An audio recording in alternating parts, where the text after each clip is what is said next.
जो सुख को चाहे सदा, शरण राम की ले। कहो नानक सुन रे मना, दुर्लभ मानुख दे। माया कारण तावही, मूरख लोग अजान। कहो नानक बिन हर भजन, बिरथा जन्म सिरान। कहो नानक बिन हर भजन, बिरथा जन्म सिरान। वाहिगुरु जी का खालसा, वाहिगुरु जी की फतेह। धन धन श्री गुरु तेग बहादुर साहिब सतगुरु, जिन्हां दे पावन बचनां दा दीदार तुसीं विचार रूप अंदर कर रहे हो। रे मन ओट लेहो हर नामा। मन का अपना कोई रूप नहीं है। जिस तरह की ये संगत, उसे तरह का इहदा सुभाव हो जाता है। जिवें पानी की कोई शेप नहीं है, उन्होंने गिलास विच पाओ तुसीं गिलास वर्गा हो जाएगा, थाली च पाउंदे हो थाली वर्गा हो जाता है। अपना कोई उहदा निर्धारित आकार नहीं है। पानी नूं तुसीं फ्रिज विच रखो ठंडा हो जाएगा, होर पिया रहे बर्फ बन जाएगा। पानी नूं तुसीं अग ते रखो गर्म हो जाता है, होर अग बलदी जाए भाफ बन जाता है। जिस तरह की संगत हुंदी है वैसा प्रभाव ये मन कबूल लैंदा साडा। पानी वर्गा है, अपना तो कोई वजूद नहीं, निर्धारित नहीं। जिस तरह की विचार मिली, ख्याल मिलिया, उस तरह का यह बन जाता है। गुरु तेग बहादुर साहब जी तां करके कहते ने, मन जे तू वाहिगुरू दी ओट लएगा फिर किन्नी डोलता तेरे जाएगी। जाकै सिमरन दुरमत नासै, पावें पद निर्वाना रहाओ। रे मन ओट लेहो हर नाम। हे मन जे मालिक दी तू ओट लएगा, तेरी भैड़ी मत भैड़े ख्याल नाश हो जाएंगे। पावें पद निर्वाणा, निर्वाण का अर्थ है वासना जिथे नहीं रही, वासना तो रहत अवस्था। वो अवस्था प्राप्त करेगा जे तू मालिक वाहिगुरू का सिमरन रब्बी याद विच जुड़दा है। जे तेरे ख्याल उस वाहिगुरू दे पैदा होंदे ने, फिर तेरा सुभाव ही उस अकाल पुरख वर्गा होएगा। क्योंकि जिधर झुकाव होया वैसा सुभाव है। जिधर भी जुआरियां च कोई जांदा है, सुभाव ही उहदा जुआरियां वर्गा हो जाएगा। जैसा झुकाव वैसा सुभाव। हाँ, संगत मिल गई, गुरु की बाणी मिल गई, फिर सुभाव ही बड़ा मिठड़ा बन जाता है। तां साहब जी कहते, हे मन सदा ओट लई, वाहिगुरू दे सहारे विच तू रही। जेड़ा सहारा तैनू कदे भी मैला नहीं होण देगा। धन गुरु तेग बहादुर साहब जी की अपार किरपा, जो आप निरंतर बाणी की विचार नाल जुड़े हो।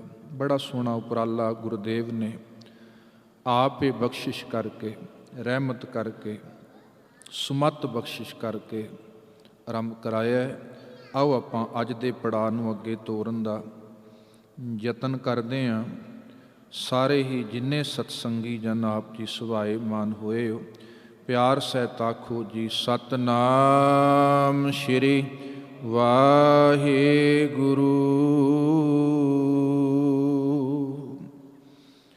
ਜੋ ਸੁਖ ਕੋ ਚਾਹੈ ਸਦਾ, ਸ਼ਰਨ ਰਾਮ ਕੀ ਲੇ। ਕਹੋ ਨਾਨਕ ਸੁਨ ਰੇ ਮਨਾ, ਦੁਰਲਭ ਮਾਨੁਖ ਦੇ। ਸੁਖ ਦੀ ਚਾਹਤ ਭਾਵੇਂ ਹਰੇਕ ਮਨੁੱਖ ਵਿੱਚ ਹੈ, ਮਾੜੀ ਨਹੀਂ, ਚੰਗੀ ਹੈ। ਪਰ ਜਦੋਂ ਵੀ ਆਪਾਂ ਕਿਸੇ ਮਨੁੱਖ ਨੂੰ ਪੁੱਛੀਏ ਵੀ ਤੇਰੇ ਕੋਲ ਸੁੱਖ ਹੈ ਕਿ ਦੁੱਖ ਹੈ, ਮਨੁੱਖ ਗੱਲ ਦੁੱਖ ਦੀ ਹੀ ਕਰਦਾ ਹੈ। ਚਾਹਤ ਸੁੱਖ ਦੀ ਹੈ, ਪਰ ਸਾਡੇ ਕੋਲ ਅਕਸਰ ਜ਼ਿਆਦਾ ਦੁੱਖ ਰਹਿੰਦੇ ਨੇ। ਜੇ ਆਪਾਂ ਪੁੱਛ ਲਈਏ ਨਾ ਕਿਸੇ ਮਨੁੱਖ ਨੂੰ, ਤੂੰ ਬਹੁਤਾ ਸਮਾਂ ਸੁੱਖ ਵਿੱਚ ਬਤੀਤ ਕਰਦਾ ਹੈ ਕਿ ਦੁੱਖ ਵਿੱਚ ਬਤੀਤ ਕਰਦਾ ਹੈ, ਜ਼ਿਆਦਾਤਰ ਜਵਾਬ ਇਹੀ ਹੋਏਗਾ ਵੀ ਬਹੁਤਾ ਸਮਾਂ ਦੁੱਖਾਂ 'ਚ ਹੀ ਬਤੀਤ ਹੋ ਜਾਂਦਾ ਹੈ। ਜਿਹਨੂੰ ਬਾਣੀ ਕਹਿੰਦੀ ਦੁੱਖ ਕੀਆਂ ਪੰਡਾਂ ਖੁੱਲੀਆਂ, ਸੁੱਖ ਨਾ ਨਿਕਲਿਓ ਕੋਏ। ਪੰਡਾਂ ਦੀਆਂ ਪੰਡਾਂ ਅੰਦਰ ਦੁੱਖ ਦੀਆਂ ਭਰੀਆਂ ਨੇ। ਸੁੱਖ ਹੁੰਦੇ ਨੇ ਸਾਡੇ ਕੋਲ ਉੱਪਰ ਉੱਪਰ, ਬਾਹਰੀ ਬਾਹਰੀ, ਜਿਹਨੂੰ ਸਾਹਿਬ ਜੀ ਕਹਿੰਦੇ ਬੜੇ ਅਲਪ, ਬੜੇ ਛੋਟੇ ਜਿਹੇ। ਦੁੱਖਾਂ ਦੀ ਕਹਾਣੀ ਬਹੁਤ ਲੰਬੀ ਹੁੰਦੀ ਹੈ, ਬੜੇ ਪੁਰਾਣੇ, ਬੜੇ ਸਮੇਂ ਤੋਂ ਸ਼੍ਰੰਖਲਾ ਚੱਲੀ ਹੈ ਦੁੱਖਾਂ ਦੀ।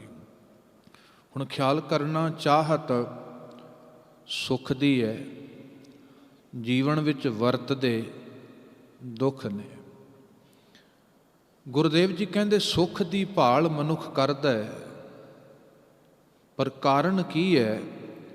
ਸੁੱਖ ਮਨੁੱਖ ਕਿਸੇ ਵਿੱਚੋਂ ਲੱਭਣਾ ਚਾਹੁੰਦਾ ਹੈ। ਜਿਹੜੇ ਜ਼ਿਆਦਾ ਸਾਡੇ ਕੋਲ ਜਿੰਨੇ ਸੁੱਖ ਹੁੰਦੇ ਵੀ ਹੈ ਨਾ, ਉਹ ਓਪਰੇ ਉਧਾਰੇ ਸੁੱਖ ਹੁੰਦੇ ਨੇ। ਜਿਹੜੇ ਸੁੱਖ ਅਸੀਂ ਕਿਸੇ ਚੋਂ ਲੱਭ ਰਹੇ ਹਾਂ, ਕਾਰ ਮਿਲ ਗਈ, ਬੜਾ ਸੁੱਖ ਮਹਿਸੂਸ, ਉਧਾਰਾ ਹੈ ਨਾ। ਅਤੇ ਜੇ ਕੱਲ੍ਹ ਨੂੰ ਵਾਧ ਘਾਟ ਹੋ ਜਾਏ, ਫਿਰ ਦੁੱਖ ਵੀ ਓਨਾ ਵੱਡਾ ਵਾਪਰਦਾ। ਜਿਹਨੂੰ ਗੁਰੂ ਤੇਗ ਬਹਾਦਰ ਸਾਹਿਬ ਜੀ ਕਹਿੰਦੇ ਸੁੱਖ ਕੈ ਹੇਤ ਬਹੁਤ ਦੁੱਖ ਪਾਵੈ, ਸੇਵ ਕਰਤ ਜਨ ਜਨ ਕੀ। ਮਨੁੱਖ ਸੁੱਖ ਵਾਸਤੇ ਦੁੱਖ ਬਹੁਤੇ ਇਕੱਠੇ ਕਰ ਲੈਂਦਾ ਹੈ, ਕਿਉਂਕਿ ਜਿਹੜੀਆਂ ਵਸਤਾਂ 'ਚੋਂ ਮਨੁੱਖ ਸੁੱਖ ਦੀ ਚਾਹਤ ਲੈ ਕੇ ਉਹਨੂੰ ਪਕੜਦਾ ਹੈ, ਉਹਦੇ ਵਿੱਚੋਂ ਹੀ ਦੁੱਖ ਪੈਦਾ ਹੋ ਜਾਂਦੇ ਨੇ। ਬਹੁਤ ਦੁੱਖ ਪਾਵੈ, ਗੁਰੂ ਤੇਗ ਬਹਾਦਰ ਜੀ ਕਹਿੰਦੇ ਸੇਵ ਕਰਤ ਜਨ ਜਨ ਕੀ।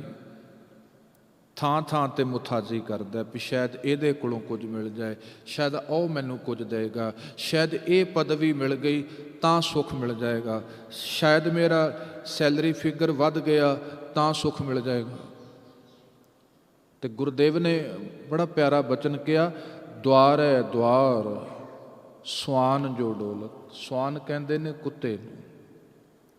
ਹਾਲਤ ਕਿਹਦੇ ਵਰਗੀ ਹੋ ਗਈ? ਕੁੱਕਰ ਵਰਗੀ ਹੋ ਗਈ ਹੈ। ਤੇ ਇਹ 84 ਦਾ ਸਰਦਾਰ ਸੀ, ਵਾਹਿਗੁਰੂ ਨੇ ਸਰਦਾਰੀ ਬਖਸ਼ੀ ਸੀ, ਪਰ ਹਾਲ ਫਿਰ ਬੜਾ ਗੁਲਾਮੀ ਦੇ ਨਾਲ ਭਰੇ। ਕਾਰਨ ਕੀ ਹੈ? ਨਾ ਸੁਧ ਰਾਮ ਭਜਨ ਕੀ। ਧੰਨ ਗੁਰੂ ਤੇਗ ਬਹਾਦਰ ਸਾਹਿਬ ਕਹਿੰਦੇ ਜਿਹੜਾ ਅਸਲ ਸੁੱਖਾਂ ਦਾ ਦਾਤਾ ਹੈ। ਹੁਣ ਆਪਾਂ ਚਾਹੁੰਦੇ ਸੁੱਖਾਂ, ਦਰਵਾਜ਼ਾ ਆਪਾਂ ਦੁੱਖਾਂ ਦਾ ਖੜਕਾਈ ਜਾਂਦੇ। ਚਾਹਤ ਸੁੱਖ ਦੀ ਹੈ, ਦਰਵਾਜ਼ਾ ਕਿਹਦਾ ਖੜਕਾਇਆ? ਦੁੱਖ ਦਾ, ਤੇ ਅੰਦਰੋਂ ਫਿਰ ਦੁੱਖ ਹੀ ਨਿਕਲਣਾ। ਜਿਸ ਉਪਰੀ ਚੀਜ਼ ਨੂੰ ਫੜ ਕੇ ਆਪਾਂ ਸੁੱਖ ਚਾਹੁੰਦੇ ਹਾਂ, ਤੇ ਉਹਦੇ ਵਿੱਚੋਂ ਦੁੱਖ ਵੀ ਓਡਾ ਵੱਡਾ ਪੈਦਾ ਹੋਣਾ ਹੈ। ਤੇ ਤੁਸੀਂ ਵੇਖਿਓ, ਆ ਪਹਾੜੀ ਇਲਾਕਾ ਇੱਧਰ ਚਲੇ ਜਾਓ, ਜਿੱਡੀ ਪਹਾੜੀ ਦੀ ਚੋਟੀ ਉੱਚੀ ਹੁੰਦੀ ਹੈ, ਉਹਦੇ ਲਾਗੇ ਖੱਡ ਵੀ ਓਨੀ ਡੂੰਘੀ ਹੁੰਦੀ ਹੈ। ਜਿੰਨੇ ਆਪਾਂ ਸੰਸਾਰੀ ਸੁੱਖ ਦੀ ਚਾਹਤ ਰੱਖਦੇ ਹਾਂ, ਯਾਦ ਰੱਖਿਓ ਉੱਥੇ ਦੁੱਖ ਦੀ ਖੱਡ ਵੀ ਓਨੀ ਵੱਡੀ ਹੋਣੀ ਹੈ। ਉਹਦੇ ਵਾਸਤੇ ਤਿਆਰ ਰਹਿਣਾ ਪੈਣਾ, ਕਿਉਂਕਿ ਉਹ ਸਿੱਕੇ ਦੇ ਦੋ ਪਹਿਲੂ ਨੇ ਨਾ। ਜੇ ਕਿਸੇ ਨੇ ਧਰਤੀ 'ਤੇ ਸਿੱਕਾ ਡਿੱਗਿਆ ਤੇ ਟੇਲ ਚੁੱਕ ਲਿਆ, ਹੈਡ ਨਾਲ ਦੀ ਨਾਲ ਆਪਣੇ ਆਪ ਹੀ ਚੁੱਕਿਆ ਜਾਣਾ।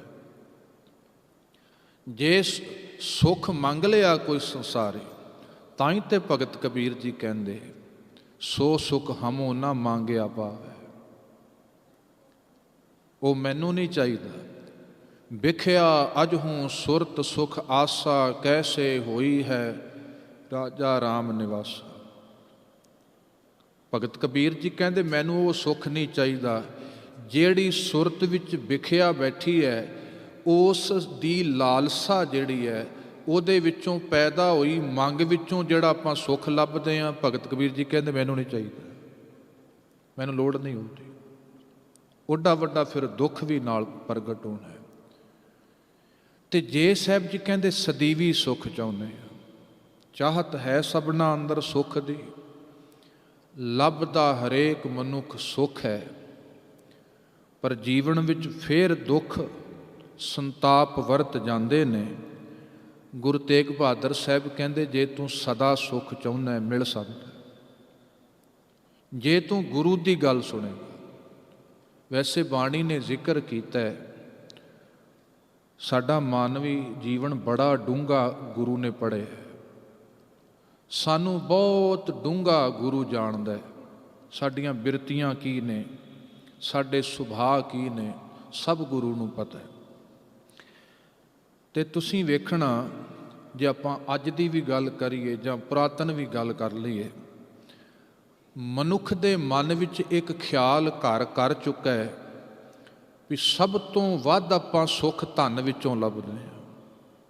ਸਭ ਕੁਝ ਵੇਖੋ, ਸਾਡੀ ਐਜੂਕੇਸ਼ਨ ਸਿਸਟਮ ਹੈ ਜਿਹੜਾ, ਜਿੰਨਾ ਕੁਝ ਹੈ, ਸਾਡੀ ਵਿੱਦਿਆ, ਸਾਡੀ ਪੜ੍ਹਾਈ, ਸਾਡਾ ਜੋ ਕੁਝ ਹੈ, ਉਹ ਕਿਸ 'ਤੇ ਖਲੋਤਾ ਹੈ?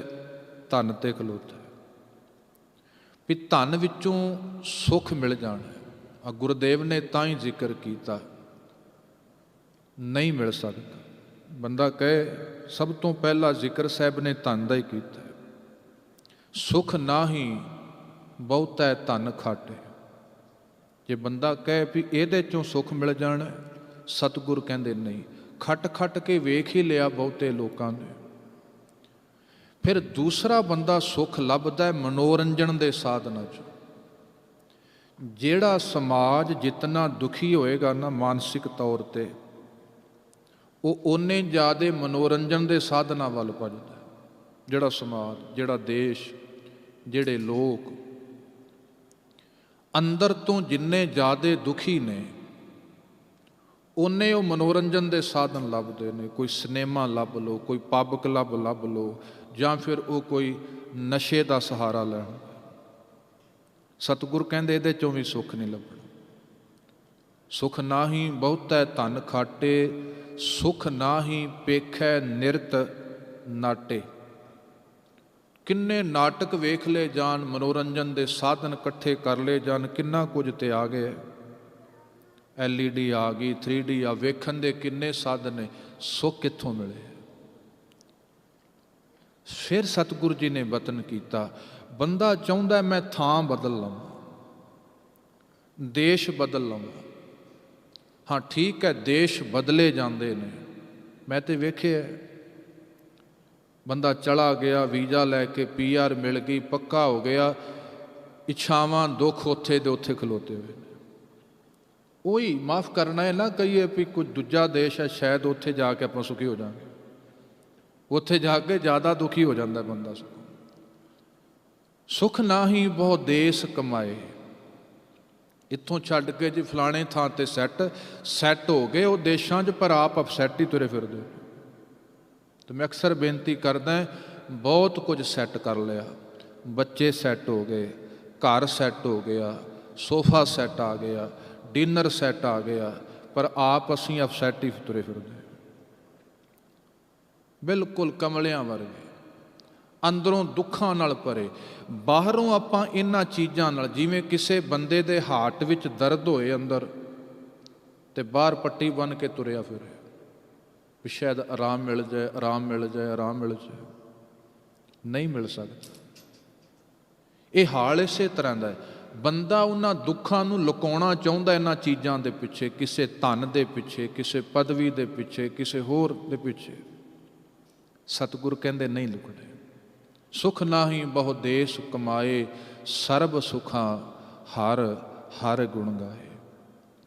ਸਾਰੇ ਸੁਖ ਵਰਤਦੇ ਨੇ ਜਦੋਂ ਮਾਲਕ ਵਾਹਿਗੁਰੂ ਅਕਾਲ ਪੁਰਖ ਦੇ ਗੁਣ ਗਾਏ ਜਾਣ। ਸਰਬ ਸੁਖਾਂ ਕਾ ਦਾਤਾ ਸਤਿਗੁਰ ਤਾ ਕੀ ਸ਼ਰਣੀ ਪਾਈਏ। ਸਾਹਿਬ ਜੀ ਕਹਿੰਦੇ ਸਾਰੇ ਸੁੱਖਾਂ ਦਾ ਦਾਤਾ, ਸਹੂਲਤਾਂ ਦੇ ਸੁੱਖ ਮਿਲੇ ਸਾਨੂੰ ਛਿਨ ਪੰਗਰ। ਗੁਰਦੇਵ ਨੇ ਵਚਨ ਕੀਤਾ ਬਾਣੀ ਦੇ ਅੰਦਰ, ਜਿਵੇਂ ਬੱਦਲਾਂ ਦੀ ਛਾਂ ਹੈ ਆਈ ਤੇ ਚਲੀ ਗਈ। ਹੜ੍ਹ ਦਾ ਪਾਣੀ ਆਇਆ ਚਲਾ ਗਿਆ, ਇੱਕ ਦਿਨ ਰਿਹਾ, 2 ਦਿਨ ਰਿਹਾ, ਫਿਰ ਚਲਾ ਗਿਆ, ਫਿਰ ਥਾਂ ਸੁੱਕ ਗਿਆ। ਕਿਸੇ ਨੇ ਕੱਖਾਂ ਦੀ ਅੱਗ ਲਾ ਲਈ, ਤੀਲਿਆਂ ਦੀ ਇਕੱਠੇ ਕਰਕੇ ਪਰਾਲੀ ਦੀ ਅੱਗ ਲਾਈ, ਲਾਉਂਦਿਆਂ ਸਾਰੀ ਧੂਆਂ ਉੱਠਿਆ, ਸੜ ਕੇ ਸੁਆਹ ਹੋ ਗਈ। ਇਹ ਜਿੰਨੇ ਸਾਧਨ ਨੇ, ਇਸ ਜਿੰਨੇ ਅਸੀਂ ਬਾਹਰ ਤੋਂ ਜਟਾਉਂਦੇ ਹਾਂ ਤੇ ਉਹਦੇ 'ਚੋਂ ਸਦੀਵੀ ਸੁੱਖ ਲੱਭਦੇ ਹਾਂ। ਸਾਹਿਬ ਜੀ ਕਹਿੰਦੇ ਮਾਈ ਮਾਇਆ ਛਲ ਤ੍ਰਿਣ ਕੀ ਅਗਨ ਮੇਘ ਕੀ ਛਾਇਆ ਗੋਬਿੰਦ ਭਜਨ ਬਿਨ ਹੜਕਾ ਜਲ। ਇਹ ਤ੍ਰਿਣ ਕੀ ਅਗਨ ਵਰਗਾ ਹੈ, ਮੇਘ ਦੀ ਛਾਇਆ ਵਰਗਾ ਹੈ, ਹੜ੍ਹ ਦੇ ਜਲ ਵਰਗਾ ਹੈ, ਮਾਲਕ ਵਾਹਿਗੁਰੂ ਦੇ ਭਜਨ ਤੋਂ ਬਿਨਾਂ। ਜਿੰਨਾ ਕੁਝ ਸਤਿਗੁਰ ਕਹਿੰਦੇ ਮੈਂ ਚਾਹੁੰਦਾ, ਗੁਰਦੇਵ ਚਾਹੁੰਦੇ ਨੇ। ਗੁਰੂ ਤਰਸ ਨਾਲ ਭਰਿਆ, ਗੁਰੂ ਕੋਲੋਂ ਸਾਡਾ ਦੁੱਖ ਨਹੀਂ ਜਰਿਆ ਜਾਂਦਾ। ਸਮਰਪਿਤ ਹੈ ਸਤਿਗੁਰੂ ਸਾਰੀ ਮਨੁੱਖਤਾ ਨੂੰ। ਸਾਡਾ ਗੁਰਦੇਵ ਤੁਰ ਪੈਂਦਾ ਹੈ, ਗੁਰੂ ਕੋਲੋਂ ਦੁੱਖ ਨਹੀਂ ਜਰਿਆ। ਗੁਰੂ ਨਹੀਂ ਚਾਹੁੰਦਾ ਵੀ ਰੱਬ ਦੇ ਆਪਾਂ ਸਰੂਪ ਹੋਈਏ ਤੇ ਦੁੱਖਾਂ 'ਚ ਹੀ ਜੀਏ। ਤੇ ਕਿਸੇ ਮਹਾਂਪੁਰਖ ਨੂੰ ਪੁੱਛਿਆ ਕਿਸੇ ਸੱਜਣ ਨੇ ਵੀ ਬੜੇ ਜੀਵਨ ਵਾਲੇ ਲੱਗਦੇ ਹੋ, ਚਲੋ ਦੱਸ ਹੀ ਦਿਓ ਨਾ, ਬੰਦਾ ਆਉਂਦਾ ਕਿੱਥੋਂ ਹੈ, ਜਾਂਦਾ ਕਿੱਥੇ ਹੈ। ਸਵਾਲ ਆਇਆ, ਰੱਬ ਦਾ ਪਿਆਰਾ ਕਹਿਣ ਲੱਗਾ ਇਹ ਤੇ ਮਹਿਕਮਾ ਰੱਬ ਦਾ। ਦੇਖੋ ਮੈਂ ਵੀ ਮਨੁੱਖ ਹਾਂ, ਮੈਂ ਇਹ ਨਹੀਂ ਦਾਅਵਾ ਕਰ ਸਕਦਾ ਵੀ ਕਿੱਥੋਂ ਬੰਦਾ ਆਇਆ, ਕਿੱਥੇ ਚਲਾ ਗਿਆ, ਉਹ ਅਕਾਲ ਪੁਰਖ ਹੀ ਜਾਣਦਾ ਹੈ। ਪਰ ਕਹਿਣ ਲੱਗਾ ਇਹ ਮੈਂ ਗੱਲ ਸੱਚ ਕਰਕੇ ਆਖਦਾ ਹਾਂ, ਬੰਦਾ ਰੋਂਦਾ ਹੀ ਆਉਂਦਾ ਹੈ, ਰੋਂਦਾ ਹੀ ਰਹਿੰਦਾ ਹੈ ਤੇ ਰੋਂਦਾ ਹੀ ਚਲਾ ਜਾਂਦਾ ਹੈ, ਤੇ ਨਾਲ ਰਵਾ ਕੇ ਵੀ ਕਈਆਂ ਨੂੰ ਜਾਂਦਾ ਹੈ। ਇਹੀ ਕਹਾਣੀ ਹੈ। ਦੁੱਖਾਂ 'ਚ ਹੀ, ਰੋਣ 'ਚ ਹੀ ਬੰਦੇ ਦੀ ਕਹਾਣੀ ਮਿਟ ਜਾਏ, ਫਿਰ ਕਾਹਦਾ ਜੀਵਨ ਮਿਲਿਆ। ਦੁੱਖਾਂ 'ਚ ਹੀ ਪਏ ਰਹੀਏ, ਫਿਰ ਕਾਹਦਾ ਜੀਵਨ ਹੈ। ਗੁਰੂ ਜੀ ਚਾਹੁੰਦੇ ਨੇ ਸੁੱਖ ਦੀਆਂ ਕੁਝ ਘੜੀਆਂ ਅਸੀਂ ਬਤੀਤ ਕਰ ਲਈਏ। ਗੁਰਦੇਵ ਚਾਹੁੰਦੇ ਨੇ ਜਿਹੜਾ ਇਹ ਵੇਲਾ ਵਕਤ ਵਾਹਿਗੁਰੂ ਨੇ ਸਾਨੂੰ ਦਿੱਤਾ ਹੈ, ਅਸੀਂ ਉਸ ਨੂੰ ਮਾਣ ਸਕੀਏ। ਸੋ ਸਤਿਗੁਰੂ ਬੜਾ ਤਰਸ ਨਾਲ ਭਰੇ, ਬੜਾ ਫਿਕਰ ਹੈ ਸਤਿਗੁਰੂ ਨੂੰ। ਸਾਡੇ ਦੁੱਖ ਗੁਰੂ ਸੋਖਣਾ ਚਾਹੁੰਦੇ ਨੇ, ਪਰ ਜੇ ਅਸੀਂ ਤਿਆਰ ਹੋਈਏ। ਜਿਹੜਾ ਰੋਗੀ ਰੋਗ ਨਾਲ ਹੀ ਸਹਿਮਤ ਹੋ ਜਾਏ, ਉਹ ਕਦੇ ਫਿਰ ਤੰਦਰੁਸਤ ਨਹੀਂ ਹੋ ਸਕਦਾ। ਤੇ ਬਹੁਤ ਵਾਰ ਦੁੱਖਾਂ ਵਿੱਚ ਰਹਿ ਕੇ ਮਨੁੱਖ ਦੁੱਖਾਂ ਦਾ ਹੀ ਆਦੀ ਹੋ ਜਾਂਦਾ। ਭਾਵੇਂ ਵੇਖੋ ਗੁਰਮੁਖੋ, ਆਪਾਂ ਸੁੱਖ 'ਚ ਸਦਾ ਰਹਿ ਸਕਦੇ ਹਾਂ, ਸਾਡਾ ਸੁਭਾਅ ਹੈ ਕੁਦਰਤੀ। ਮਨੁੱਖ ਸੁੱਖ ਵਿੱਚ ਸਦਾ ਰਹਿ ਸਕਦਾ ਹੈ, ਦੁੱਖ ਵਿੱਚ ਨਹੀਂ ਰਹਿ ਸਕਦਾ। ਦੁੱਖ ਉੱਪਰ ਹੈ ਕਹਿ ਲਈਏ, ਪਰ ਰਹਿ ਕੇ ਇੰਨਾ ਆਦੀ ਹੋ ਗਿਆ, ਹੁਣ ਸਾਰਾ ਜੀਵਨ ਦੁੱਖ 'ਚ ਹੀ ਲੰਘ ਜਾਂਦਾ ਹੈ। ਸੁੱਖ ਕਦੇ ਕਦੇ ਕੋਈ ਓਪਰਾ ਮਿਲਦਾ। ਸੁਭਾਅ ਸੀ ਸੁੱਖ ਵਿੱਚ ਰਹਿਣ ਦਾ, ਆਨੰਦ ਵਿੱਚ ਰਹਿਣ ਦਾ, ਖੇੜੇ 'ਚ ਰਹਿਣ ਦਾ, ਪਰ ਸੁਭਾਅ ਬਣ ਗਿਆ ਦੁੱਖ ਵਿੱਚ ਰਹਿਣ ਦਾ। ਆਦੀ ਹੋ ਗਿਆ ਨਾ। ਜਿਹੜਾ ਰੋਗੀ ਫਿਰ ਆਦੀ ਹੋ ਜਾਏ ਰੋਗ ਦਾ, ਬਹੁਤ ਮੁਸ਼ਕਲ ਹੈ ਉਹਦਾ ਰੋਗ ਕੱਟਿਆ ਜਾਏ। ਤੇ ਗੁਰਦੇਵ ਕਿਰਪਾ ਕਰਦੇ ਨੇ, ਗਈ ਬਹੌੜ ਬੰਦੀ ਛੋੜ ਨਿਰੰਕਾਰ ਦੁਖਦਾਰੀ। ਬੀਤੀ ਨੂੰ ਬਹੌੜ ਲਿਆਉਂਦਾ ਹੈ। ਆ ਸਾਡਾ ਪਿਛੋਕੜ ਤੇ ਬੜਾ ਆਨੰਦ ਨਾਲ ਭਰੇ। ਮਾਤਾ ਦੇ ਉਦਰ ਦੀ ਗੱਲ ਗੁਰਦੇਵ ਕਹਿੰਦੇ ਨੇ, ਨਾ ਕੋਈ ਲੋਭ ਹੈ ਨਾ ਲਾਲਚ ਹੈ, ਬ੍ਰਹਮ ਗਿਆਨ ਦੀ ਵਸਤੂ, ਜਿੱਥੇ ਪੂਰਨ ਖੇੜਾ ਬ੍ਰਹਮ ਗਿਆਨ। ਹੁਣ ਸਹਿਜੇ ਸਹਿਜੇ ਉਹ ਚੀਜ਼ਾਂ ਨਿਕਲਦੀਆਂ ਗਈਆਂ, ਖੁੱਸਦੀਆਂ ਗਈਆਂ। ਹਾਸਾ ਨਿਕਲਦਾ ਗਿਆ। ਬੱਚਾ ਛੋਟਾ ਬੱਚਾ ਹੱਸਦਾ ਹੈ, ਜਵਾਨ ਦਾ ਹਾਸਾ ਹੋਰ ਘਟ ਗਿਆ। ਬਜ਼ੁਰਗ ਆ ਗਿਆ ਤੇ ਬਿਲਕੁਲ ਹੀ ਘਟ ਗਿਆ, ਬਿਲਕੁਲ ਘਟ ਗਿਆ। ਤੇ ਜਿੱਥੇ ਕੋਈ ਚੁਟਕਲਾ ਸੁਣਾਵੇ, ਮਾਫ ਕਰਨਾ, ਸਾਨੂੰ ਕਈ ਵਾਰ ਹਾਸਾ ਉੱਥੇ ਵੀ ਨਹੀਂ ਆਉਂਦਾ, ਹੈ ਹੀ ਨਹੀਂ। ਕਿੱਥੋਂ ਕੱਢਾਂਗੇ ਜੀਵਨ 'ਚ। ਤੇ ਜੇ ਕੋਈ ਹਾਸਾ ਖੇੜਾ ਹੈ, ਬਿਲਕੁਲ ਉੱਪਰ ਬਿਲਕੁਲ ਦੁੱਖ ਡੂੰਘੇ ਨੇ। ਤੇ ਗੁਰਦੇਵ ਚਾਹੁੰਦੇ ਨੇ ਸਾਡੀ ਉਹ ਬੀਤੀ ਹੋਈ ਅਵਸਥਾ ਨੂੰ ਬਹੌੜ ਲਿਆਉਣ, ਅਸੀਂ ਫਿਰ ਉਹ ਸੁੱਖ ਮਾਣ ਸਕੀਏ, ਫਿਰ ਆਨੰਦ ਮਾਣ ਸਕੀਏ। ਇਹਦੇ ਵਾਸਤੇ ਸਤਿਗੁਰੂ ਜੀ ਕਹਿੰਦੇ ਕੰਮ ਕਰਨਾ ਪਏਗਾ, ਰਾਮ ਦੀ ਸ਼ਰਨ ਲੈਣੀ ਪਏਗੀ। ਕਿਉਂਕਿ ਤੇਰਾ ਘਰ ਆਨੰਦ ਵਾਧਾਈ ਤੁਧ ਕਰ। ਜੇ ਆਨੰਦ ਹੈ, ਸੁੱਖ ਹੈ, ਵਾਹਿਗੁਰੂ ਤੇਰੇ ਘਰ ਹੈ, ਤੇ ਜਿਹੜਾ ਕਰਤੇ ਨਾਲ ਜੁੜੇਗਾ ਸੁਖੀ ਜ਼ਰੂਰ ਹੋਏਗਾ। ਗੱਲ ਇਹ ਨਹੀਂ ਵੀ ਚੀਜ਼ ਥੋੜ੍ਹੀ ਹੈ, ਵੱਧ ਹੈ, ਉਹ ਵਾਹਿਗੁਰੂ ਨਾਲ ਸਹਿਮਤ ਹੋ ਗਿਆ, ਰੱਬ ਦਾ ਪਿਆਰਾ। ਕਿਸੇ ਰਾਜੇ ਕੋਲ ਘਾਟ ਕੋਈ ਨਹੀਂ ਹੈ, ਪਰ ਸਾਹਿਬ ਜੀ ਕਹਿੰਦੇ ਸਗਲ ਸ੍ਰਿਸ਼ਟ ਕੋ ਰਾਜਾ ਦੁਖੀਆ। ਦੁਖੀ ਹੈ, ਕਿੰਨਾ ਕੁਝ ਹੈ। ਤੇ ਇਸੇ ਤਰ੍ਹਾਂ ਦਾ ਇੱਕ ਰਾਜਾ ਰੋਜ਼ ਜਾਂਦਾ ਹੈ, ਸੋਨੇ ਦੇ ਰੱਥ 'ਤੇ ਚੜ੍ਹਿਆ ਹੋਇਆ, ਨੌਕਰ ਚਾਕਰ ਨੇ, ਆਪਣੇ ਨਗਰ 'ਚ ਜਾਂਦਾ ਹੈ। ਤੇ ਇੱਕ ਰੱਬ ਦਾ ਪਿਆਰਾ ਬੜਾ ਖੁਸ਼, ਮਿਹਨਤ ਕਰਦਾ ਹੈ। ਸ਼ਾਮ ਨੂੰ ਜਦੋਂ ਰਾਜਾ ਲੰਘਦਾ ਹੈ, ਗਾਉਂਦਾ ਹੋਇਆ, ਹੱਸਦਾ ਹੋਇਆ ਪ੍ਰਤੀਤ ਹੁੰਦਾ। ਉਹਦੇ ਉਸ ਘਰ, ਕੱਚੇ ਘਰ ਲਾਗੋਂ ਜਦੋਂ ਰਾਜਾ ਲੰਘਦਾ, ਬੜੀ ਜੈਲਸੀ ਵੀ ਹੋਈ ਵੀ ਮੇਰੇ ਕੋਲ ਇੰਨਾ ਕੁਝ ਹੈ, ਤਾਂ ਵੀ ਆ ਹਾਸਾ ਸੁੱਖ ਮੇਰੇ ਕੋਲ ਨਹੀਂ।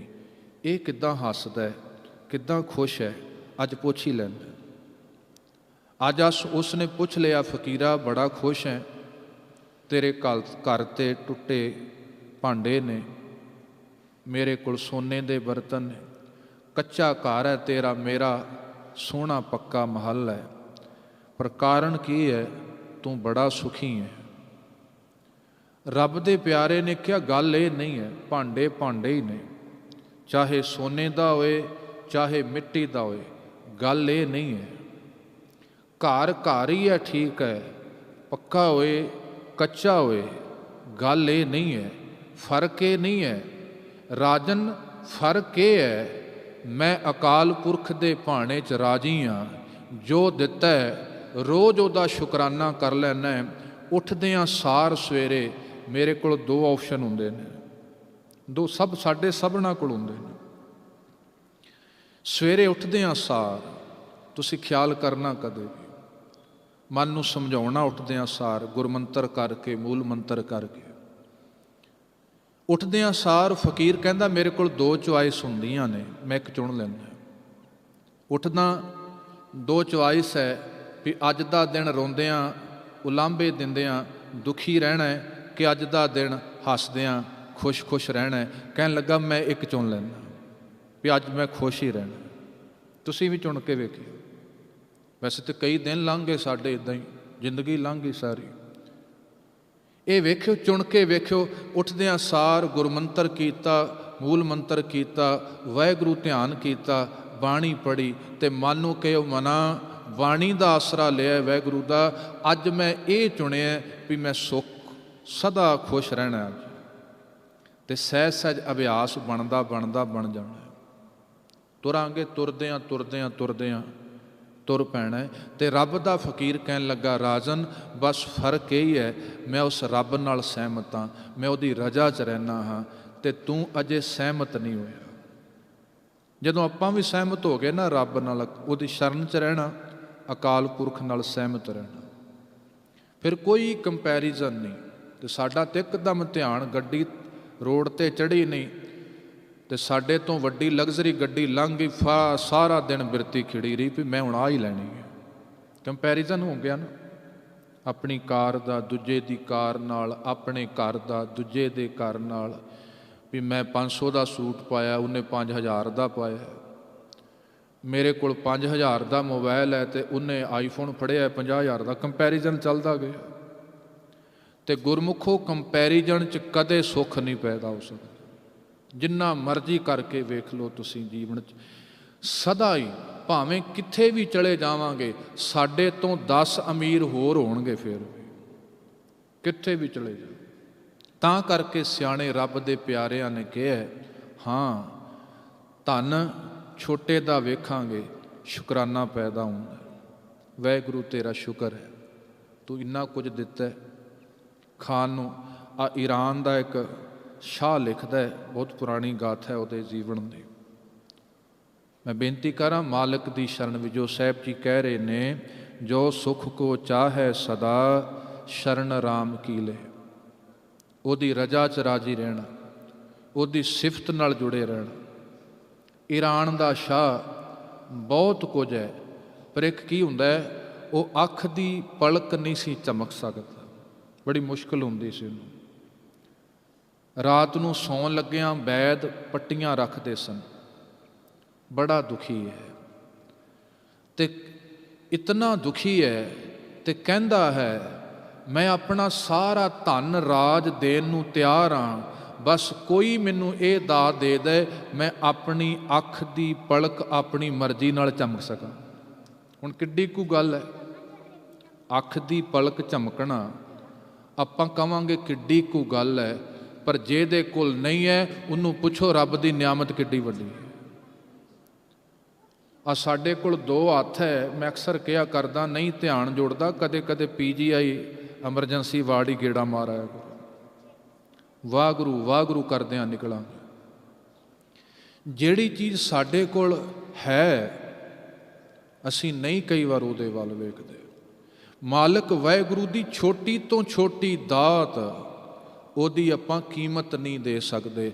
ਅੱਖ ਝਮਕਣਾ ਆਪਾਂ ਕਵਾਂਗੇ ਕੀ ਵੱਡੀ ਗੱਲ ਹੈ, ਪਰ ਜਿਹੜਾ ਨਹੀਂ ਸੀ ਚਮਕ ਸਕਦਾ ਕਹਿੰਦਾ ਮੈਂ ਸਾਰਾ ਧਨ ਦੌਲਤ ਦੇਣ ਨੂੰ ਤਿਆਰ ਹਾਂ, ਬਸ ਇਹ ਮੈਂ ਚਮਕ ਸਕਾਂ।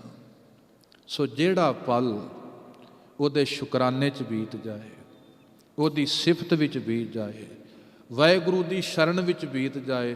ਹਰੇਕ ਸ਼ਰਨ ਬੜੀ ਸੌਖੀ ਹੈ ਜੇ ਆਪਾਂ ਬਾਣੀ ਮੁਤਾਬਕ ਵੇਖੀਏ। ਉਹਦੇ ਭਾਣੇ 'ਚ ਰਹਿਣਾ, ਉਹਦੀ ਸਿਫਤ ਵਿੱਚ ਜੁੜਨਾ, ਹਰੇਕ ਦਾਤ ਵਿੱਚੋਂ ਦਾਤਾ ਵੇਖਣਾ ਸ਼ੁਰੂ ਕਰ ਦੇਣਾ। ਹਰੇਕ ਦਾਤ 'ਚ ਵੀ ਇਹਦੇ 'ਚ ਵੀ ਮੌਜੂਦ ਹੈ, ਆ ਪਾਣੀ 'ਚ ਵੀ ਮੌਜੂਦ ਹੈ, ਮਾਂ 'ਚ ਵੀ ਮੌਜੂਦ ਹੈ, ਪਿਓ 'ਚ ਵੀ। ਜਿੰਨੇ ਸਹਾਰੇ ਨੇ, ਸਾਧਨ ਨੇ ਸਾਡੇ ਕੋਲ, ਸਾਰਿਆਂ ਦੇ ਪਿੱਛੇ ਉਹੀ ਬੈਠਾ ਹੋਇਆ ਗੁਰਮੁਖ, ਸਭ ਦੇ ਪਿੱਛੇ, ਜਿਹਨੂੰ ਸਾਹਿਬ ਜੀ ਕਹਿੰਦੇ ਪਰੋਛ ਪ੍ਰਤਪਾਲਨ। ਪ੍ਰਤਪਾਲਨਾ ਕਰਦਾ ਹੈ ਪਰ ਅੱਖਾਂ ਤੋਂ ਓਲੇ ਹੋ ਕੇ। ਰੱਬ ਦਾ ਸੁਭਾਅ ਨਹੀਂ ਹੈ ਵੀ ਅੱਗੇ ਅੱਗੇ ਹੋਣਾ, ਅੱਖਾਂ ਤੋਂ ਓਲੇ ਹੋ ਕੇ ਪ੍ਰਤਪਾਲਨਾ ਕਰਨ ਵਾਲੇ ਵਾਹਿਗੁਰੂ ਨੂੰ ਪਛਾਣ ਲੈਣਾ। ਗੁਰਮੁਖ ਦੀਆਂ ਭਗਤ ਦੀਆਂ ਅੱਖਾਂ ਜ਼ਰੂਰ ਉਸ ਨੂੰ ਪਹਿਚਾਣ ਲੈਂਦੀਆਂ ਨੇ। ਸਦਾ ਉਹਦੀ ਸ਼ਰਨ ਹੈ ਤੇ ਸਾਹਿਬ ਜੀ ਕਹਿੰਦੇ ਇਹਦੇ ਵਿੱਚੋਂ ਹੀ ਸਦੀਵੀ ਸੁੱਖ ਸਾਨੂੰ ਮਿਲਣੇ ਨੇ। ਸਦਾ ਸੁੱਖ ਜੀਵਨ 'ਚ ਬਣ ਜਾਂਦਾ ਹੈ ਜੇ ਵਾਹਿਗੁਰੂ ਦੀ ਸ਼ਰਨ ਲਈ ਹੈ। ਕਹੋ ਨਾਨਕ ਸੁਨ ਰੇ ਮਨਾ। ਸਾਹਿਬ ਜੀ ਕਹਿੰਦੇ ਮਨ ਸੁਣ, ਦੁਰਲਭ ਮਾਨੁਖ ਦੇ। 2 ਗੱਲਾਂ ਕਹੀਆਂ ਸਾਹਿਬ ਨੇ, ਸਦਾ ਸੁੱਖ ਚਾਹ, ਕਿਉਂ? ਕਿਉਂਕਿ ਆ ਦੇਹੀ ਬਹੁਤ ਦੁਰਲਭ ਹੈ। ਇਹ ਜਿਹੜੀ ਤੇਰੀ ਦੇਹੀ ਕਿੰਨੀ ਕੀਮਤੀ ਹੈ, ਇਹਨੂੰ ਅਜਾਈ ਨਾ ਤੂੰ ਗਵਾ ਦੇ। ਰੋਂਦਿਆਂ ਦੁੱਖਾਂ 'ਚ ਹਾਏ ਹਾਏ ਕਰਦੇ ਹਾਂ, ਵਾਹ ਵਾਹ ਕਰਦੇ ਹਾਂ, ਸੁੱਖਾਂ ਦੇ ਨਾਲ ਉਸ ਮਾਲਿਕ ਦੇ ਸਿਮਰਨ ਦੇ ਵਿੱਚ ਇਸ ਨੂੰ ਤੂੰ ਸਫਲਾ ਬਣਾਉਣਾ। ਬੜੀ ਦੁਰਲਭ ਹੈ, ਜਿਹਨੂੰ ਭਗਤ ਕਬੀਰ ਜੀ ਕਹਿੰਦੇ, ਜਿਉਂ ਬਨ ਫਲ ਪਾਕੇ ਭੋਏ ਗਿਰੇ, ਬਹੁਰ ਨਾ ਲਾਗੈ ਡਾਰ। ਇਹ ਜਿਵੇਂ ਕੋਈ ਫਲ ਪੱਕ ਗਿਆ, ਡਿੱਗ ਗਿਆ, ਦੁਬਾਰਾ ਟਾਹਣੀ ਨਾਲ ਨਹੀਂ ਨਾ ਜੁੜ ਸਕਦਾ, ਇਸੇ ਤਰ੍ਹਾਂ ਦੁਰਲਭ ਜੀਵਨ ਮਿਲਿਆ, ਦੁਬਾਰਾ ਨਹੀਂ ਆਸ ਕੀਤੀ ਜਾ ਸਕਦੀ। ਠੀਕ ਹੈ, ਉਹਦੀ ਮਰਜ਼ੀ, ਮਾਲਕ ਦਾ ਭਾਣਾ। ਪੱਤਰ ਪੁਰਝੇਨ ਝੜੀਆਂ ਨਾ ਜੜੀਆਂ ਪੇੜ ਸੰਭਲ। ਗੁਰਦੇਵ ਜੀ ਕਹਿੰਦੇ ਪੱਤਾ ਭੁਰਦਾ ਫਿਰ ਝੜਦਾ, ਫਿਰ ਮਿੱਟੀ 'ਚ ਸਮਾ ਜਾਂਦਾ। ਦੁਬਾਰਾ ਉਹ ਆਪਣੀ ਸੰਪਤਾ ਨਾਲ, ਆਪਣੀ ਸ਼ਾਖਾ ਟਾਹਣੀ ਨਾਲ ਜੁੜ ਨਹੀਂ ਸਕਦਾ। ਇਸ ਵਾਸਤੇ ਆ ਜੀਵਨ ਬੜਾ ਦੁਰਲਭ ਹੈ। ਸਾਹਿਬ ਜੀ ਕਹਿੰਦੇ ਇਹਨੂੰ ਅਜਾਈ ਨਾ ਗਵਾਈਏ, ਮਾਲਕ ਦੀ ਸ਼ਰਨ ਵਿੱਚ ਸਦੀਵੀ ਸੁੱਖ ਮਿਲਦਾ ਹੈ। ਹੇ ਮਨ, ਉਸ ਨੂੰ ਪ੍ਰਾਪਤ ਕਰਨਾ ਕਰ। ਮਾਇਆ ਕਾਰਨ ਧਾਵਹੀ ਮੂਰਖ ਲੋਗ ਅਜਾਨ। ਕਹੋ ਨਾਨਕ ਬਿਨ ਹਰ ਭਜਨ ਬਿਰਥਾ ਜਨਮ ਸਿਰਾਨ। ਫਿਰ ਗੁਰਦੇਵ ਜੀ ਸਾਨੂੰ ਚਿਤਾਉਂਦੇ ਨੇ, ਮਾਇਆ ਕਾਰਨ ਧਾਵਹੀ। ਮਾਇਆ ਦਾ ਅਰਥ ਹੈ ਭਰਮ, ਇਲੂਜ਼ਨ ਹੈ, ਇੱਕ ਭੁਲੇਖਾ ਹੈ। ਜਿਵੇਂ ਹਿਰਨ ਭੁਲੇਖਾ ਹੁੰਦਾ ਹੈ ਪਾਣੀ ਦਾ, ਤੇ ਸਾਨੂੰ ਵੀ ਭੁਲੇਖੇ ਨੇ ਉਸ ਹਿਰਨ ਵਰਗੇ, ਵੀ ਸ਼ਾਇਦ ਉਹ ਉੱਥੇ ਸੁੱਖ ਹੈ, ਉਹ ਚੀਜ਼ ਫੜ ਲਈ, ਪਰ ਉੱਥੇ ਜਾ ਕੇ ਫਿਰ ਅੱਗੇ ਹਿਰਨ ਭੱਜ ਤੁਰਿਆ। ਭੁਲੇਖੇ ਦੇ ਨਾਲ ਇੱਕ ਰੇਤ ਨੂੰ ਪਾਣੀ ਸਮਝੀ ਫਿਰਦਾ, ਫਿਰ ਭੱਜੀ ਜਾ ਰਿਹਾ ਜਿੰਨਾ ਚਿਰ ਤੱਕ ਫਨਾਹ ਨਹੀਂ ਹੋ ਜਾਂਦਾ। ਗੁਰਦੇਵ ਜੀ ਕਹਿੰਦੇ ਇਸ ਭੁਲੇਖੇ 'ਚ ਮੂਰਖ ਅਜਾਨ ਲੋਕ, ਬੇਸਮਝ ਲੋਕ, ਜਦੋਂ ਮਨੁੱਖੀ ਆਪਾਂ ਇਤਿਹਾਸ ਪੜ੍ਹਦੇ ਹਾਂ, ਪੁਰਾਤਨ ਤੋਂ ਪੁਰਾਤਨ, ਬੜੇ ਸਮੇਂ ਤੋਂ ਮਾਇਆ ਦਾ, ਇਸ ਧਨ ਦਾ, ਪਦਾਰਥ ਦਾ ਪ੍ਰਭਾਵ ਸਾਡੇ ਮਨ 'ਤੇ ਹੈ, ਨਿਰੰਤਰ ਹੈ। ਜਿਵੇਂ ਵਾਹਿਗੁਰੂ ਵਿਆਪਕ ਹੈ ਨਾ ਸਭ ਥਾਵਾਂ 'ਤੇ, ਇਸੇ ਤਰ੍ਹਾਂ 'ਤੇ ਮਾਫ਼ ਕਰਨਾ ਹਰੇਕ ਮਨ ਵਿੱਚ ਮਾਇਆ ਵਿਆਪਕ ਰਹਿੰਦੀ। ਹਾਂ, ਜਿੱਥੇ ਗੁਰਮੁਖ, ਜਿੱਥੇ ਗੁਰੂ ਨੂੰ ਬਿਠਾ ਲੈਂਦਾ ਹੈ ਨਾ ਰੱਬ ਦਾ ਪਿਆਰਾ, ਉੱਥੇ ਫਿਰ ਇਹ ਚੀਜ਼ ਨਹੀਂ ਰਹਿ ਜਾਂਦੀ। ਨਹੀਂ ਤੇ ਹਰੇਕ ਥਾਂ 'ਤੇ ਇਹਦੀ ਮੌਜੂਦਗੀ ਮਿਲ ਜਾਂਦੀ ਹੈ। ਅਤੇ ਮਨੁੱਖੀ ਜੇ ਆਪਾਂ ਇਤਿਹਾਸ ਪੜ੍ਹਦੇ, ਕਾਰੂ ਬਾਦਸ਼ਾਹ ਦਾ ਜ਼ਿਕਰ ਆਉਂਦਾ ਹੈ, ਹੋਰ ਵੀ ਕਈਆਂ ਦਾ ਜ਼ਿਕਰ ਆਉਂਦਾ ਹੈ। ਕਿੰਨੀ ਤਲਬ ਹੈ ਉਸ ਮੂਰਖਤਾਈ ਦੇ ਕਾਰਨ, ਕਬਰਾਂ ਤੱਕ ਪਟਵਾਉਣ ਦਾ ਜ਼ਿਕਰ ਆਉਂਦਾ ਹੈ। ਕਿੰਨੀ ਤਲਬ ਹੈ, ਕਿੰਨੀ ਤਲਬ ਹੈ ਇਹਦੇ ਕਾਰਨ ਭਰਾਵਾਂ ਨੂੰ ਮਰਵਾਉਣ ਤੱਕ ਦਾ ਜ਼ਿਕਰ ਆਉਂਦਾ ਹੈ। ਹਮਰੋ ਕਰਤਾ ਰਾਮ ਸਨੇਹੀ, ਕਾਹੇ ਰੇ ਨਰ ਗਰਭ ਕਰਤ ਹੋ ਬਿਨਸ ਜਾਏ ਝੂਠੀ ਦੇਹੀ, ਮੇਰੀ ਮੇਰੀ ਕੈਰੋਂ ਕਰਤੇ ਦੁਰਜੋਧਨ ਸੇ ਭਾਈ, 12 ਜੋਜਨ ਛਤਰ ਚਲੇ ਥਾ ਦੇਹੀ ਗਿਰਜਨ ਖਾਈ। ਮੂਰਖਤਾਈ ਹੈ ਨਾ ਫਿਰ,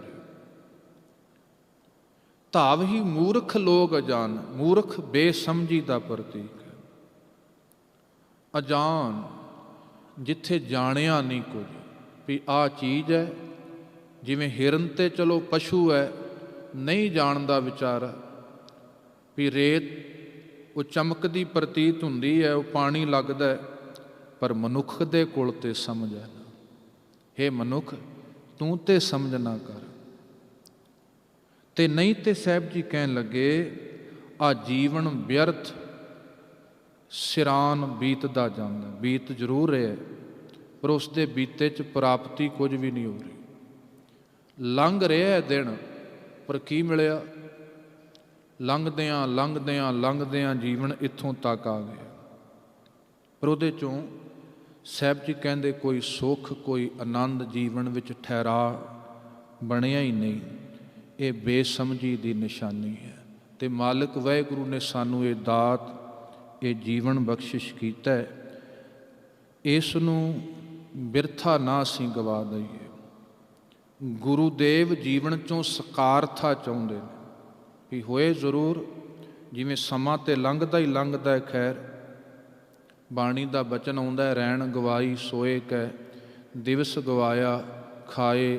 ਅਤੇ ਆਪਾਂ ਕਹੀਏ ਵੀ ਜੇ ਸੌਂ ਕੇ ਨਹੀਂ ਲੰਘੂਗਾ, ਅਤੇ ਜੇ ਰਾਤ ਜਾਗਦਿਆਂ ਲੰਘ ਗਏ, ਲੰਘ ਤੇ ਫਿਰ ਵੀ ਜਾਣੀ ਹੈ। ਗੁਰਦੇਵ ਜੋ ਕਹਿਣਾ ਚਾਹੁੰਦੇ ਨੇ, ਠੀਕ ਹੈ, ਗੁਰਮੁਖ ਦੀ ਵੀ ਰਾਤ ਲੰਘੀ, ਮਨਮੁਖ ਦੀ ਵੀ ਲੰਘੀ, ਠੀਕ ਹੈ। ਉਮਰ ਜਿਹੜੀ ਸਰੀਰ ਦੀ ਹੈ, ਭਗਤਾਂ ਨੇ ਵੀ ਹੰਢਾਈ ਹੈ, ਗੁਰਮੁਖਾਂ ਨੇ ਵੀ ਹੰਢਾਈ ਹੈ, ਇੱਕ ਆਮ ਬੰਦਾ ਵੀ ਹੰਢਾਉਂਦਾ ਹੈ। ਫਰਕ ਇਸੇ ਤਰ੍ਹਾਂ ਹੈ। ਮੰਨ ਲਓ ਬੱਚੇ ਨੂੰ, ਕਿਸੇ ਮਨੁੱਖ ਨੂੰ 100 ਰੁਪਇਆ ਦਿੱਤਾ, ਵੀ ਜਾ ਮਾਰਕੀਟ ਵਿੱਚ ਜਾ, ਦੁੱਧ ਲੈ ਕੇ ਜਾਂ ਫਲਾਣੀ ਚੀਜ਼ ਲੈ ਕੇ ਆ। ਇੱਕ ਬੱਚਾ ਗਿਆ, 100 ਰੁਪਏ ਰਾਹ 'ਚ ਗਵਾਚ ਗਏ, ਵਾਪਸ ਮੁੜ ਆਇਆ।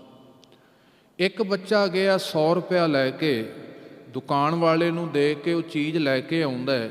ਘਰ ਜਦੋਂ ਆਏ ਨੇ 100 ਰੁਪਇਆ ਦੋਨਾਂ ਕੋਲ ਵੀ ਨਹੀਂ ਹੈ, ਨਾ ਉਹਦੇ ਕੋਲ ਹੈ ਨਾ ਉਹਦੇ ਕੋਲ ਹੈ। ਪੈਸੇ ਕਿਸੇ ਕੋਲ ਨਹੀਂ ਹੈ, ਪਰ ਇੱਕ ਨੇ 100 ਰੁਪਇਆ ਅਜਾਈਂ ਗਵਾਤਾ, ਇੱਕ ਨੇ 100 ਰੁਪਏ ਦੀ ਵਸਤੂ ਲੈ ਲਈ। ਇੱਕ ਨੇ ਜੀਵਨ ਅਜਾਈਂ ਗਵਾਤਾ, ਇੱਕ ਨੇ ਜੀਵਨ 'ਚੋਂ ਆਨੰਦ ਲੱਭ ਲਿਆ। ਆਨੰਦ ਭਇਆ ਮੇਰੀ ਮਾਏ, ਸਤਿਗੁਰੂ ਮੈਂ ਪਾਇਆ। ਇੱਕ ਨੇ ਆਨੰਦ ਲੱਭ ਲਿਆ, ਜੋ ਹੋਣ ਆਇਆ ਸੀ ਉਹ ਹੋ ਗਿਆ ਇੱਕ ਆਪਣੇ ਜੀਵਨ 'ਚ। ਇੱਕ ਬੀਜ ਤੋਂ ਤੁਰਦਾ ਤੁਰਦਾ ਰੁੱਖ, ਫੁੱਲ, ਫਲ ਤੱਕ ਪਹੁੰਚ ਗਿਆ। ਸਕਾਰਥ ਹੈ ਉਹ, ਤਾਈ ਤੇ ਸਾਹਿਬ ਧੰਨ ਗੁਰੂ ਅਰਜੁਨ ਦੇਵ ਸਾਹਿਬ ਜੀ 12 ਮਾਹ ਬਚਨ ਕਰਦੇ ਨੇ ਸਾਹਿਬ ਜੀ, ਧੇਨ ਦੁਦੈ ਤੇ ਬਾਹਰੀ ਕਿਤੈ ਨਾ ਆਵੈ ਕਾਮ, ਜਲ ਬਿਨ ਸ਼ਾਕ ਕੁਮਲਾਵਤੀ ਉਪਜੈ ਨਾਹੀ ਦਾਮ। ਜਿਹੜੀ ਚੀਜ਼ ਜਿਸ ਵਾਸਤੇ ਬਣੀ ਹੈ, ਜੇ ਉਹ ਮਨੋਰਥ ਪੂਰਾ ਨਹੀਂ ਕਰ ਰਹੀ ਫਿਰ ਵਿਅਰਥ ਹੀ ਹੈ। ਉਹਦੇ ਹੋਣ ਨਾ ਹੋਣ ਦੇ ਵਿੱਚ ਕੋਈ ਫਰਕ ਨਹੀਂ ਪੈਣ ਵਾਲਾ। ਉਹਨੂੰ ਆਪਣਾ ਭੁਲੇਖਾ ਜ਼ਰੂਰ ਹੋਏਗਾ ਆਪਣੀ ਹੋਂਦ ਦਾ, ਪਰ ਉਹਦੇ ਹੋਣੇ 'ਚ ਨਾ ਹੋਣੇ 'ਚ ਕੋਈ ਫਰਕ ਨਹੀਂ ਪੈਣਾ। ਜਿੱਥੇ ਮਨੋਰਥ ਹੀ ਨਹੀਂ ਹੈ, ਜੀਵਨ ਦਾ ਸਵਾਰਥ ਅਸਲਾ ਵਿਸਾਰ ਦਿੱਤਾ ਹੈ। ਕਾਰਨ ਬਹੁਤ ਇਹਦਾ ਵੱਡਾ ਇੱਕੋ ਹੀ ਹੈ। ਜਿਵੇਂ ਪਹਿਲਾਂ ਮੈਂ ਬੇਨਤੀ ਕੀਤੀ, ਧਨ ਮਾਇਆ, ਠੀਕ ਹੈ, ਧਨ ਮਾਇਆ ਦਾ ਇੱਕ ਪਾਰਟ ਹੈ। ਮਾਇਆ ਦਾ ਅਰਥ ਹੈ ਬੜਾ ਸੌਖਾ ਜਿਹਾ, ਫਿਰ ਮੈਂ ਇੱਕ ਵਾਰ ਬੇਨਤੀ ਕਰ ਦੇਵਾਂ, ਬਹੁਤ ਸੌਖੇ ਜਿਹੇ ਅਰਥ ਬਾਣੀ ਮੁਤਾਬਕ ਮਾਇਆ ਦੇ ਰੱਬ ਦੀ ਗੈਰ ਹਾਜ਼ਰੀ ਮਾਇਆ ਹੈ। ਉਹ ਕਿਸੇ ਵੀ ਚੀਜ਼ ਵਿੱਚ ਹੋਵੇ। ਇਹ ਮਾਇਆ ਜਿਤ ਹਰ ਵਿਸਰੈ ਮੋਹ ਉਪਜੈ ਭਾਉ ਦੂਜਾ ਲਾਇਆ। ਮਾਇਆ ਦਾ ਅਰਥ ਹੈ ਅਕਾਲ ਪੁਰਖ ਦੀ ਗੈਰ ਹਾਜ਼ਰੀ, ਅਤੇ ਜਿੱਥੇ ਉਹਦੀ ਹਾਜ਼ਰੀ ਹੈ ਫਿਰ ਸੱਚੇ ਤੇਰੇ ਖੰਡ, ਸੱਚੇ ਬ੍ਰਹਮੰਡ, ਸੱਚੇ ਤੇਰੇ ਲੋਕ, ਸੱਚੇ ਆਕਾਰ। ਫਿਰ ਇਹ ਜਗ ਸੱਚੇ ਕੀ ਹੈ ਕੋਠੜੀ, ਸੱਚੇ ਕਾ ਵਿੱਚ ਵਾਸ। ਜਿੱਥੇ ਉਹਦੀ ਹਾਜ਼ਰੀ ਹੈ, ਇਹ ਵਿਸ ਸੰਸਾਰ ਤੁਮ ਦੇਖਦੇ, ਇਹ ਹਰ ਕਾ ਰੂਪ ਹੈ, ਹਰ ਰੂਪ ਨਦਰੀ ਆਇਆ। ਫਿਰ ਉਹਦਾ ਹੀ ਰੂਪ ਹੈ। ਮਾਇਆ ਕਾਰਨ ਧਾਵ ਹੀ ਮੂਰਖ ਲੋਕ ਅਜਾਣ। ਮੂਰਖਤਾ ਹੀ ਹੈ। ਜਿੱਥੇ ਬਸ ਮਨੋਰਥ ਇੱਕੋ ਹੀ ਧਨ ਦਾ, ਮਾਇਆ ਦਾ ਹੈ।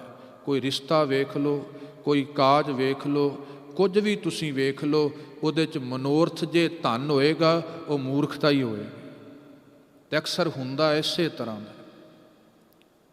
ਕੋਈ ਵੀ ਸਾਡੇ ਰਿਸ਼ਤੇ ਮਾਫ ਕਰਨ, ਸਾਡੇ ਸੰਬੰਧ, ਸਾਡੇ ਰਿਸ਼ਤੇ, ਸਾਡੇ ਕਾਜ, ਠੀਕ ਹੈ ਮਾਇਆ ਚਾਹੀਦੀ ਹੈ। ਦੁਕਾਨ 'ਤੇ ਹੋਏ ਮਾਇਆ ਵਿਸ਼ਾ, ਚਲੋ ਦਿਮਾਗ ਦਾ ਹੋ ਸਕਦਾ ਹੈ, ਦਿਮਾਗ ਹੋਏ ਦੁਕਾਨ ਚਲਾਉਣ ਲੱਗੇ ਹਾਂ, ਦਿਮਾਗ ਹੋਏ ਵਪਾਰ ਕਰਨ ਲੱਗੇ ਹਾਂ, ਪਰ ਜਿੱਥੇ ਪਰਿਵਾਰ ਦੇ ਰਿਸ਼ਤੇ ਨੇ ਉੱਥੇ ਜੇ ਦਿਮਾਗ, ਉੱਥੇ ਤੇ ਹਿਰਦਾ ਚਾਹੀਦਾ ਹੈ। ਗੁਰੂ ਦਾ ਰਿਸ਼ਤਾ ਹੈ, ਭਾਵਨਾ ਹਿਰਦਾ ਚਾਹੀਦਾ ਹੈ। ਚੀਜ਼ਾਂ ਨੂੰ ਸਹੀ ਵਰਤੀਏ, ਕੋਈ ਮਾੜੀ ਗੱਲ ਨਹੀਂ ਹੈ। ਧਨ ਦੁਕਾਨ 'ਤੇ ਚਾਹੀਦਾ ਸੀ, ਠੀਕ ਹੈ, ਅਸੀਂ ਤੇ ਰਿਸ਼ਤਿਆਂ 'ਚ ਰੱਖ ਲਿਆ ਧਨ। ਫਿਰ ਸਾਲ ਬਾਅਦ ਹੁੰਦਾ, 2 ਸਾਲ ਬਾਅਦ ਫਿਰ ਕੋਰਟ ਕਚਹਿਰੀਆਂ ਮਾਫ ਕਰਨ, ਹੋਰ ਵੀ ਕੋਈ ਰੀਜ਼ਨ ਹੋ ਸਕਦਾ। ਅਤੇ ਜਿੱਥੇ ਇਹ ਲਕਸ਼ ਸਾਹਮਣੇ ਰੱਖਿਆ ਹੋਇਆ, ਬੜੀ ਵੱਡੀ ਮੂਰਖਤਾ ਹੈ ਅਤੇ ਬੜੀ ਵੱਡੀ ਤੇਜ਼ ਦੌੜ ਹੈ ਵੀ ਇੱਕ ਦੂਜੇ ਤੋਂ ਅੱਗੇ ਲੰਘ ਜਾਈਏ। ਧਾਵੀ ਦਾ ਅਰਥ ਹੈ ਭੱਜਣਾ। ਭੱਜ ਰਿਹਾ ਬਹੁਤ ਤੇਜ਼ ਵੀ ਗਾਂਹ ਤੋਂ ਅੱਗੇ ਨਿਕਲਿਆ ਜਾਏ। ਕਹੋ ਨਾਨਕ ਬਿਨ ਹਰਿ ਭਜਨ। ਸਾਰੇ ਆਖੋ ਸਤਿਨਾਮ ਸ਼੍ਰੀ। ਬਿਨਾਂ ਵਾਹਿਗੁਰੂ ਦੇ ਭਜਨ ਤੋਂ ਬਿਰਥਾ ਜਨਮ ਸਿਰਾਨ।